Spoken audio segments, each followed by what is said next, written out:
Welcome to Voices of Resilience by Silver Screen Family, where we celebrate the remarkable stories of LGBTQIA+ elders. If you're as inspired as we are by these stories, please show your support by clicking the subscribe button below. By subscribing, you'll stay updated with our latest episodes and help us share these invaluable stories with a wider audience. Thank you.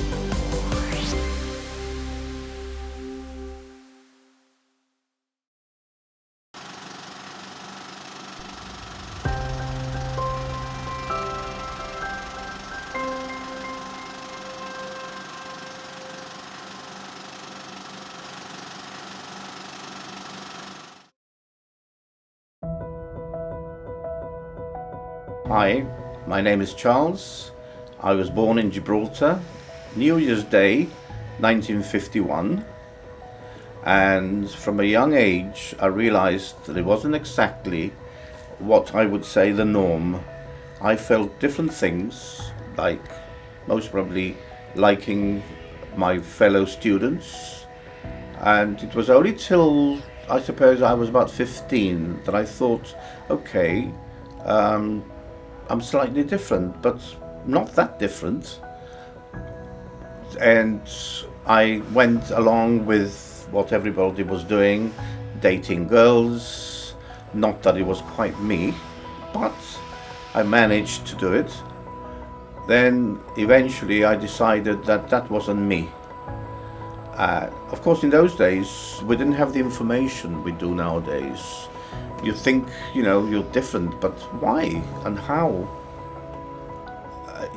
When I finally decided that, look, this is the way I am, I came out to my parents. I've the most incredible family. My mother, even in those days, let's face it, we're going back 50 odd years.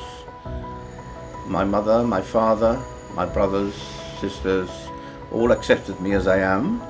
Today, I have nephew and nieces, great nephew and nieces, and to them I'm Uncle Charles. I'm not the gay uncle, I'm Uncle Charles.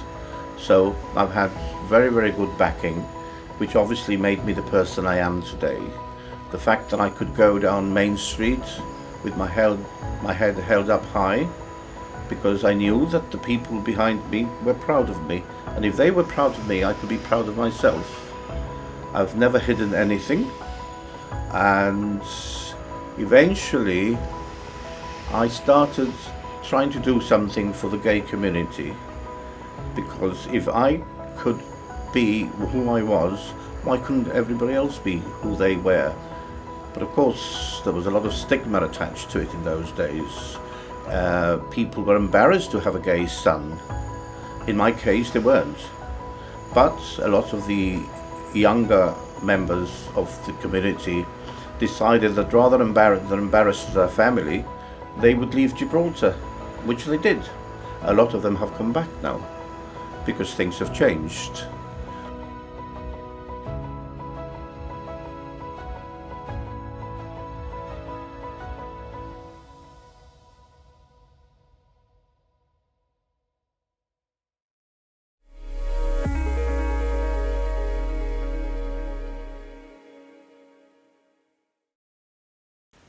Until then, I think practically nobody realised that homosexuality was illegal in Gibraltar. And I tried to do something about it. I went to visit the then opposition member, who eventually became Chief Minister, Joe Bassano, and he said essentially that it was not quite the subject to bring up in those days in Parliament. In those days it was the House of Assembly. Then I went to the UK, I met up with some people. I can't remember exactly who they were, but they said it was an internal matter. So I more or less left it at that. And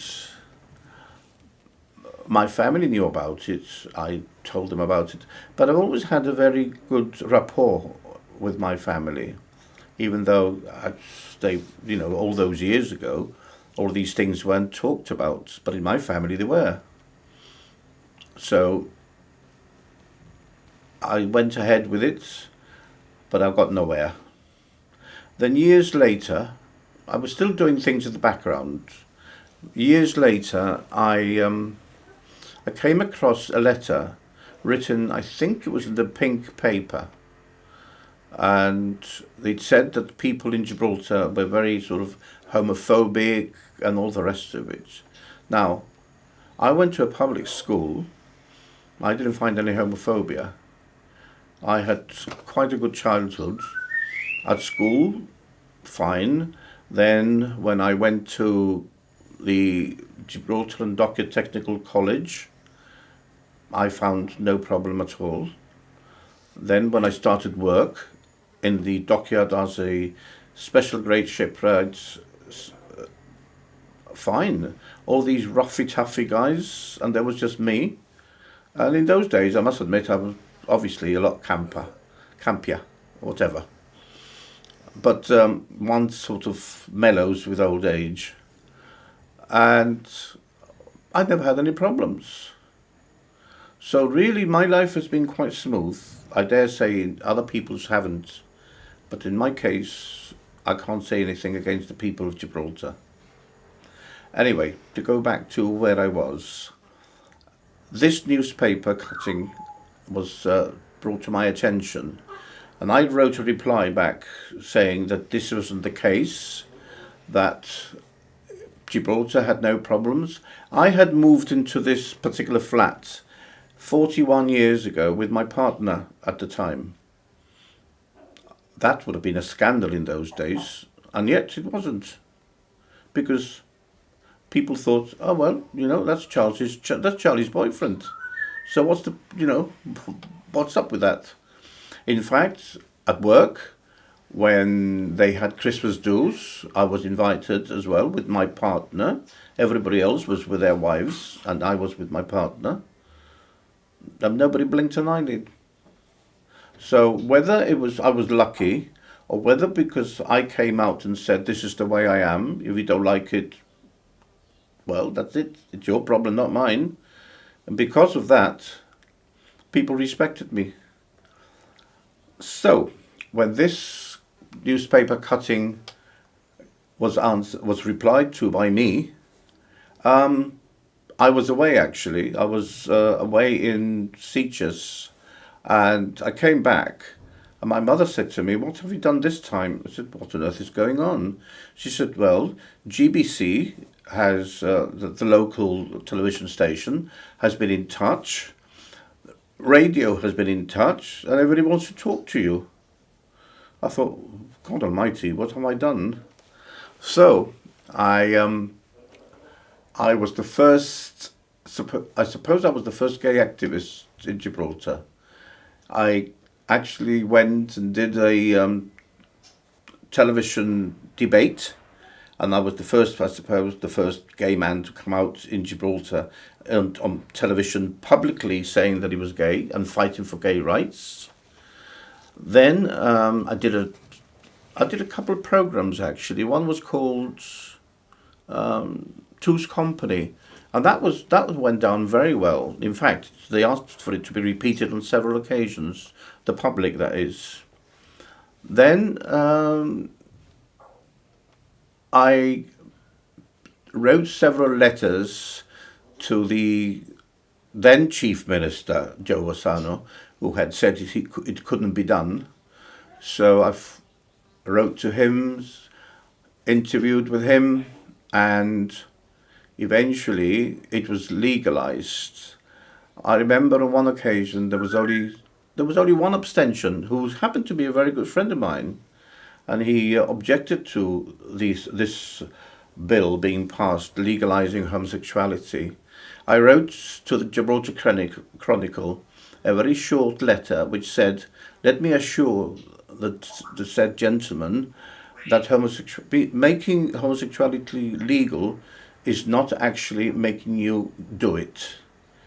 In actual fact, it's just letting other people who want to do it legally, and not to be prosecuted by the fact that they are homosexual and indulging in what to a heterosexual would be normal sex. Years later, we formed, Felix Alvarez came out from the UK, and we formed what was a gay rights group. We then started campaigning. We spoke to the then opposition member, Fabian Picardo, who is now Chief Minister once again. And in his manifesto, he started putting gay rights quite at the top of his list. But of course, we still had to fight for him. It wasn't a question of just saying, oh yes, I'm going to do it, because you know what politicians are like. Anything to get votes. And of course, you know, the pink vote does have a bit of power. So we ended up by meeting and meetings.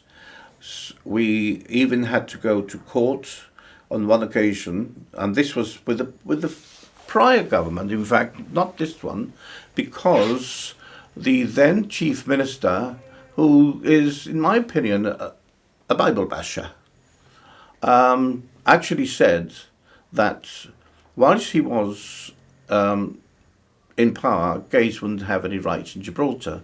Unknown to him, the person he was talking to, who was one of my Jewish relatives, was my cousin. So of course it came back to me straight away. There was a couple who were living together. They both had government flats, but they wanted to live together and have one flat. But in case one died, the other one would obviously take over the flat. This was not allowed. So she was only a guest as far as the law was concerned. Now we took the matter to court, and the then Chief Minister knew damn well he was going to lose, and he ended up by losing. But it cost the public purse quite a lot of money, because one of the ladies who brought the case forward was not working, so she had to have lawyers paid for by the people of Gibraltar. You see, when you become a Chief Minister and you have very religious, convictions, the point is you're supposed to leave all your convictions at home and deal with civil matters, not with religious matters. For that we have priests, we have bishops. His job is to make sure that equality, civil rights are carried forward, not religious point of view. The present government is totally different in that respect. We've fought long and hard, and we've got where we are now. Adoption, hate crime, obviously civil partnership, and then we also have marriage, and I'm not really sure what else we have, but there's not much to fight for anymore. Now, acceptance.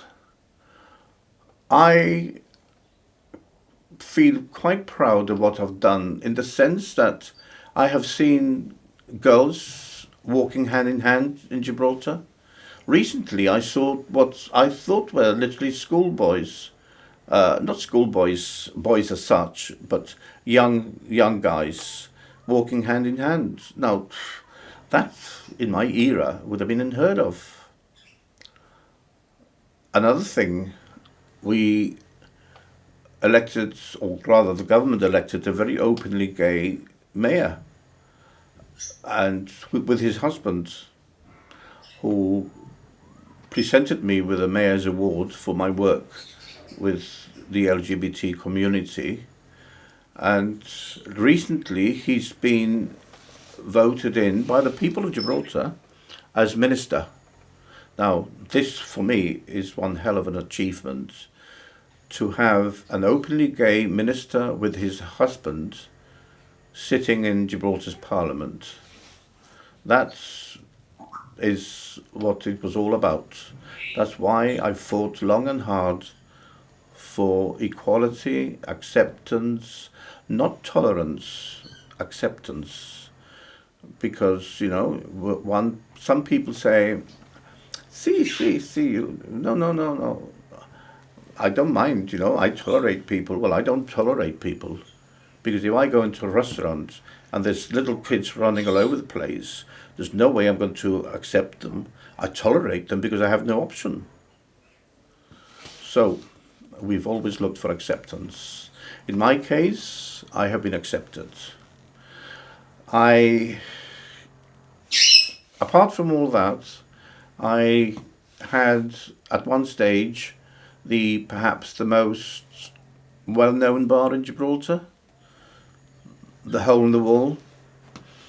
I created, I suppose, a character because basically I was quite a shy person, but with an amazing sense of humour. So, when the Navy started coming into my bar, because I actually worked with the Navy as a shipwright liner surveyor, and I met up with the old lot of them. When I took over this bar, they started coming in, and of course it was the novelty, I suppose, of an openly gay man behind a bar, flirting, camping it up. And lo and behold, it became the best known bar in Gibraltar, as far as the Navy is concerned. Anywhere you go in the world, and somebody says, where are you from? From Gibraltar? And it's an ex-Navy, the first thing they're going to ask you, is Charles all right? Is he still there? And in fact, the Navy dubbed me as the Queen of Gibraltar. It was the most famous bar for many years until the Navy started pulling out. Many sing-songs, you name it, Zulu warriors, naked bar, whatever. As long as they enjoyed themselves, I allowed them to do it. Now, when I decided to close because there was no Navy, there was no money to be made, in fact it was costing me money, the word spread around, and approximately between 250 and 300 people came out to Gibraltar from all parts to say goodbye to the Hole in the Wall. It was amazing. I never ever expected that to happen. I was so humbled to see that these people thought the world of the bar. And of course, I was associated with the bar. Even today, when the Navy lads come over, obviously they're all retired by now, they still look me up. I go out and have a drink with them. Well, a coffee, don't drink. So it's nice to for that to happen.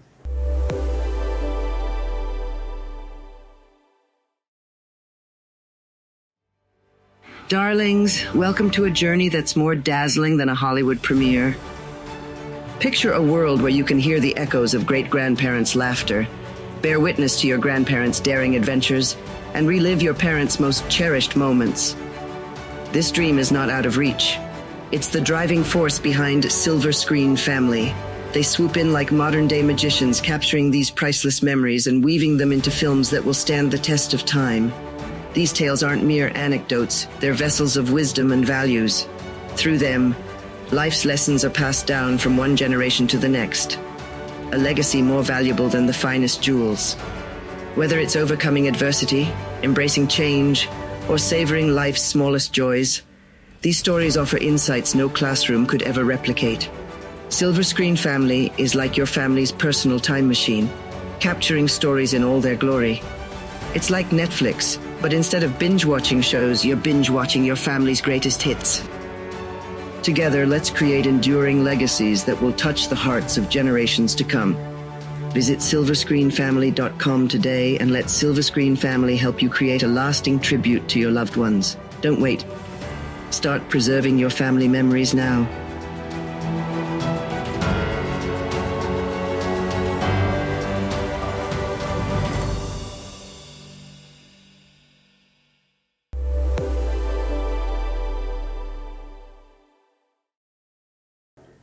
And now that I'm retired, I do charity work.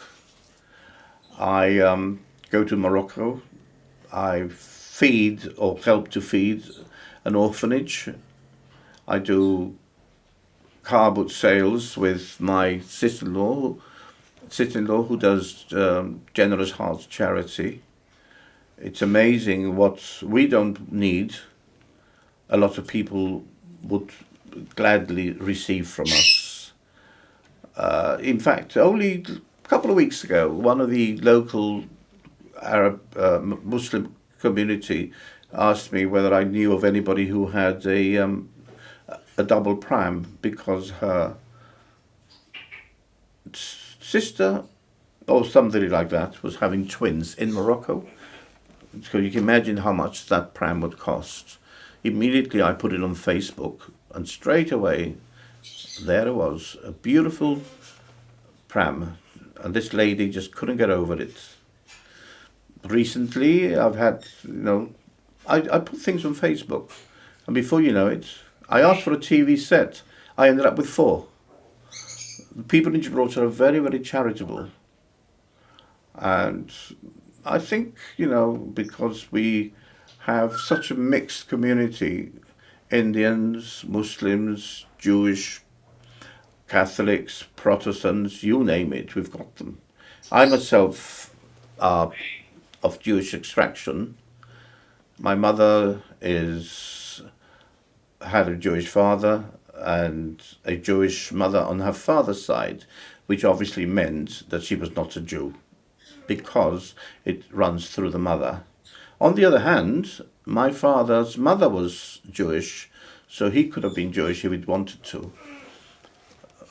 My mother's family originated from, I suppose, Israel, and because the first member of her family is registered in Rabat Saleh in 679, I think. So they must have been part of one of the exodus from Israel when the Romans took over. And since then, they'd been backwards and forwards into Morocco. In fact, my mother's first years were spent in Morocco when my grandfather was the secretary to the commissioner of Tetuan. Unfortunately, I never met him, because I would have loved him to teach me Hebrew and Arabic, because he obviously spoke them fluently. On my father's side, the paternal side came from Italy many years ago, and the Jewish side were Sephardi Jews from, I think it's called Fu, but I don't know much about that family. My mother's family is actually in a book called Illustrious Jewish Families in Morocco. We've had 2 gay murders in Gibraltar. One was, I don't know whether it was just before Christmas, 1974. I might be mistaken about the year. This friend of mine, Terence, was murdered by a sailor. Seemingly, they had been drinking all night, and whether the sailor knew that Terence was gay or not, because he didn't look it, or I don't know. Anyway, they decided to go for a walk, and they ended up in a rather secluded place. What happened there, we don't really know, but Terence was murdered. I think it was by kicking his head in or something like that. That particular night, I was actually in the Chimney Corner bar, and the police came up and asked me whether I knew, and they showed me his ID, and I thought, my God, that's Terence.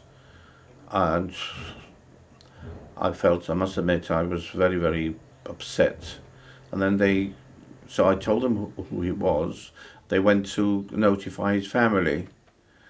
But why the sailor kicked his head in, or rather than just say, look, I'm not interested, or whether he changed his mind after doing whatever, because some straight people do. I don't know. But that was that, of course, it was just being before Christmas. It was bad because you keep thinking that this is the time where everybody should be happy, and that family was destroyed. Years later, there was a gentleman who lived up the road from my bar. He'd always lived with his elderly mother, and his elderly mother was in hospital. Now, there was a bar round the corner from my bar, and from what I gather, he met this Spanish national there. They went up to his house. Don't know what happened, and unfortunately, he too was killed by this Spanish national. The Spanish national was apprehended, but then there was a bit of confusion in my mind. What happened? I think he got away, and he's never been found since. But his mother died the day after he was killed. He didn't know his mother died. She didn't know her son was dead. And they were both buried at the same time. Our first incidence of HIV came from outside. And I remember at least 3 who lived in the UK at the time came back with HIV. This has always been quite a close community, but we obviously, most of the HIV contagious was done in gay clubs and gay places. Here it was different. I know of 1 or 2 cases who were infected up the coast in gay bars. Generally speaking, I think we kept ourselves pretty safe because government has never wanted to release. We've asked on several occasions the amount of people who've suffered from HIV. I know that at one stage we didn't have an HIV clinic in Gibraltar, and they had to go to La Linea. Well, it wasn't just gay men, it was drug addicts and all that. Not very nice to be in that kind of environment. I suggested to the Minister of Health at the time that why didn't we do a clinic here, and preferably in the evening where the health service centre was closed, so that nobody would be any the wiser who went in and out. Eventually they did bring somebody around, but nowadays I don't really know much about what's going on in that respect. But people here were very, very aware because on television, especially Spanish television, there was a thing called Pónselo, póntelo, put it on them. And so we were very, very much aware. I don't think there has been too much, or too many deaths according to HIV. I know definitely 5 or 6 that I know of. I'm not saying that I weren't anymore, but I know of 5 or 6. I know of a couple of people with HIV who are still going strong today in Gibraltar, and they were obviously infected up the coast. So I don't think it hit us very hard. In fact, I think COVID hit us a lot harder.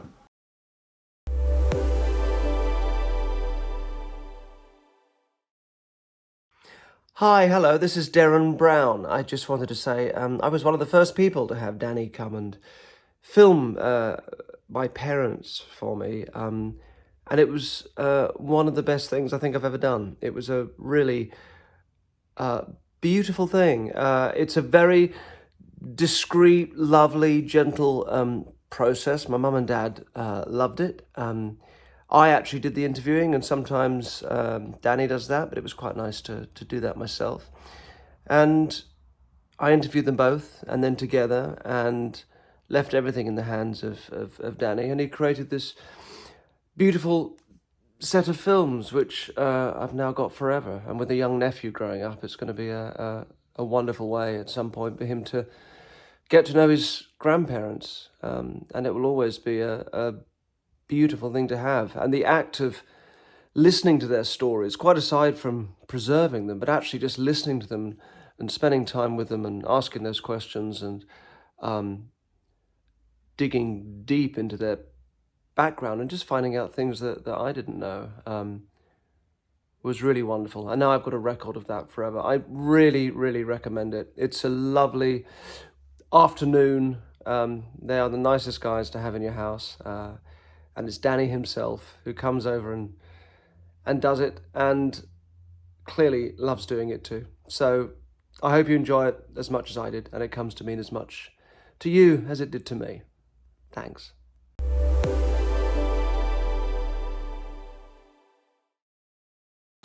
Gibraltar's always been very, how could I put it, gay-friendly in a lot of ways, because even years and years ago, it was quite normal what they used to call una comparsa, which was like a group of people, especially at Christmas time, going around with bottles to make noise, you know, sort of drr, drr, drr, and what we call una zambomba. I haven't got a clue what that's in English.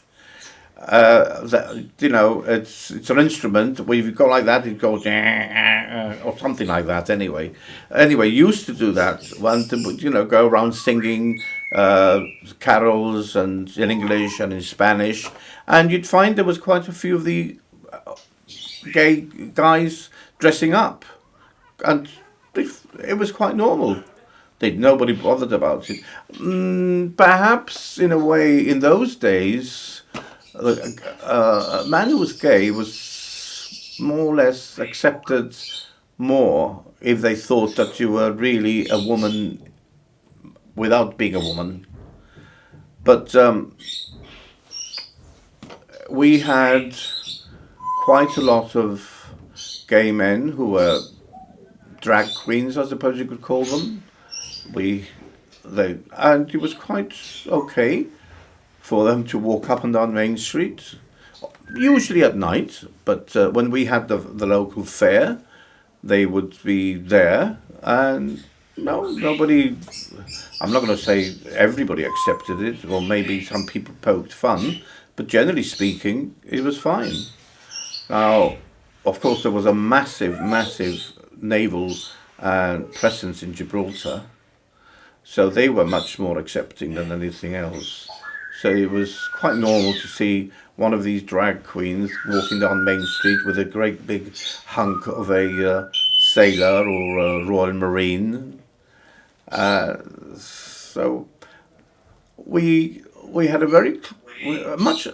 much closer community then, because we used to frequent the same bars, not gay bars, and of course, you know, the sailors would be there, we'd all be flirting around, and it was, I would dare say, in those days, it was a Queen's paradise.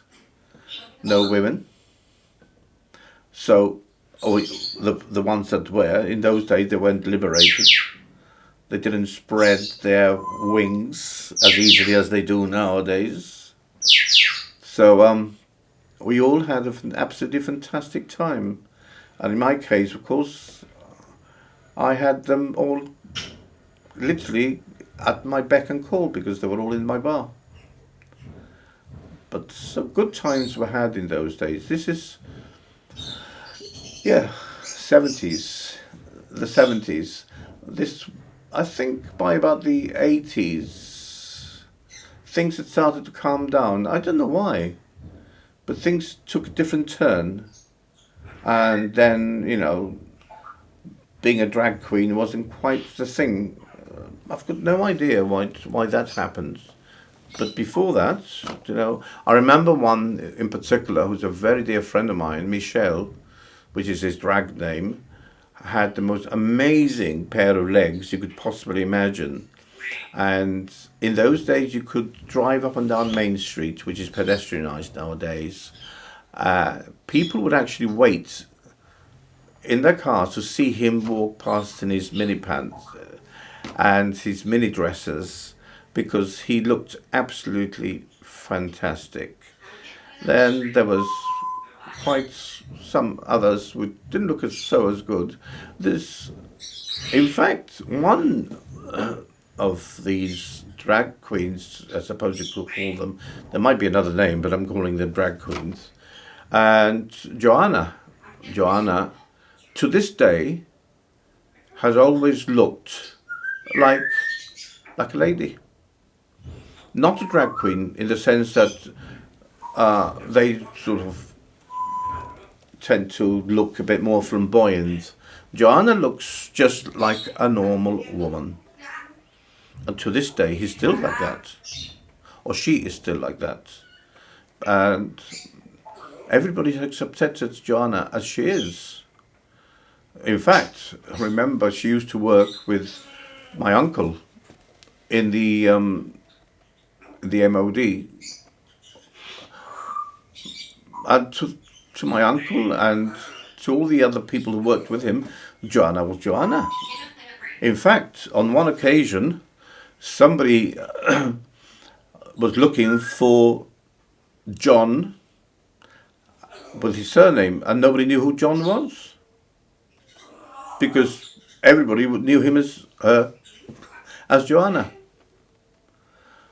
So, and in the dockyard, when I worked in the dockyard in the 70s and 80s, there was quite a few gay people there, and nobody ever bothered with them, you know. There was Manolito, there was, I can't remember how many names there were, but loads of them. Nobody blinked an eyelid. And one of Gibraltar's most loved characters was Vicente Vinet, who for many years entertained the Gibraltarian community, especially when the frontier was closed. He had a flamenco group, I would call it, and they would perform. He performed a lot in charitable works. He did a lot of shows and, to entertain the people, because in those days we couldn't go anywhere when the frontier was closed. So unfortunately, once he was going on holiday, and somebody heard a suitcase drop, and it wasn't a suitcase. Vicente had fallen down dead of a heart attack. But he did a lot of work for the charitable works in Gibraltar. Like I said, he was very, very much loved by the people of Gibraltar. We had the most incredible person called Sugar. I'm going back to even before my era. Sugar was the owner of the Sugar Bowl, and he was well known. He would go dressed as a woman in those days when, I can't remember that, but I'm told that when the fair and the cavalcade came along, he would be dressed as an absolutely impressive woman. And even when Prince Charles, and he was already quite elderly by then, Prince Charles and Diana came out, he turned up in this bathing costume, a red, white and blue bathing costume. And by then he was quite elderly, because he was the same age as my grandfather. So, and Sugar was extremely flamboyant. He had lived in Malta and worked in Malta during the war. He came back to Gibraltar, where he opened the Sugar Bowl, which at the time was quite famous throughout the fleet. So we've had quite a few characters in Gibraltar, gay, and nobody's ever bothered with them. So really, I suppose maybe there have been incidents, Not that I know of, but there have been incidents, against the gay community, but nothing like in other places. Maybe somebody poking fun at you or something. I myself have not experienced all this, so I've been lucky, or perhaps I've been lucky to be born in the right community.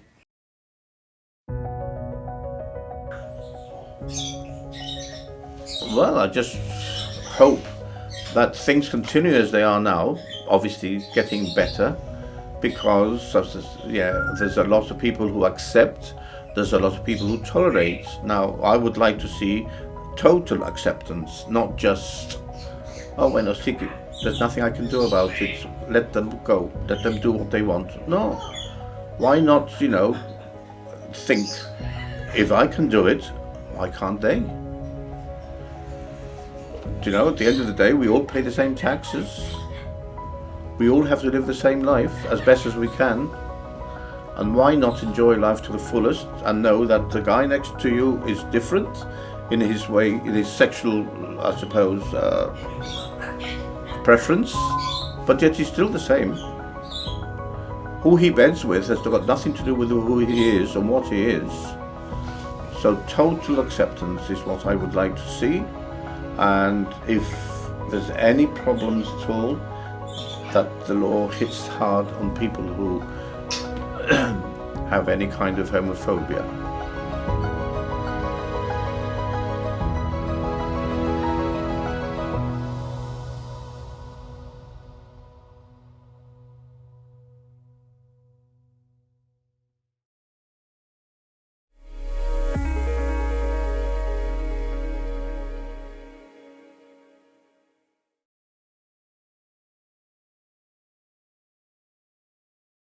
Echamos 23 días para llegar a Jamaica. Sentíamos nosotros que se paraba el barco y venía el capitán y decía, mira, nos hemos tenido que parar, dice, porque hay German submarines around. Mi hermana la mayor cogió un depression, mira, pues, por ahí van a entrar torpedos, del miedo que le daba. Y es que decía el capitán, dice, we don't know what's going to happen. Una de las veces que ya estábamos cerca de Jamaica, they had to turn back y meterse en Trinidad, en la isla de Trinidad, porque había submarinos esperando al barco de nosotros para torpedearnos. Never forget the people you love by letting us make a film about them for you. Cuando nosotros llegamos, había el campo que nosotros estábamos y en el otro lado había un campo hundido y nosotros veíamos que lo estaban preparando. Todos los que venían escapando de Hitler, todos iban a parar ahí. Y mi padre, como le gustaban tanto los lenguajes, pues se metió entre ellos. Y tú no sabes el dinerito que él ganó dando lecciones abajo había ruso, pero todo era todo hebreo, que venían escapando de Hitler. Let us create a permanent memory of you, your parents or grandparents that will last forever. Hicimos una compañía, y casualidad que muchos de los que iban con nosotros eran gente así de teatro y eso. Cada 6 meses así poníamos una obra. Preserve the memories of your loved ones for generations to come. To get it safely, dice, go beside the Gibraltarian and nothing will happen to you. Pero mira, eso pasaba, porque tú no sabes lo de earthquakes que hubo allí. Y nos enseñaban el panorama y nosotros estábamos en medio. Y los earthquakes se iban alrededor. Hay ningún earthquake tocó Gibraltar. We've changed the way everyone can remember their loved ones. silverscreenfamily.com. Get in touch today.